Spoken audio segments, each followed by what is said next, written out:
কলসির ভেতর কি খাঁটি গরুর দুধ বেচতে এনেছি। দে না একটু খাই, দামটা আগে চাই, আর দে না একটু খাই। দামটা আগে চাই। তোদের মতো ভিড় খাওয়াদের চেনে রেখেছি। ও রূপসী মাইয়ার তোর কলসির ভেতর কি খাঁটি গরুর দুধ বেচতে এনেছি।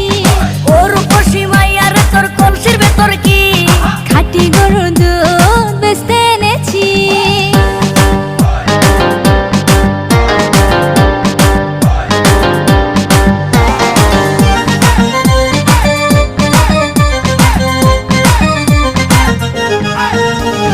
তোর দুধেতে আছে পানি, আমি কিন্তু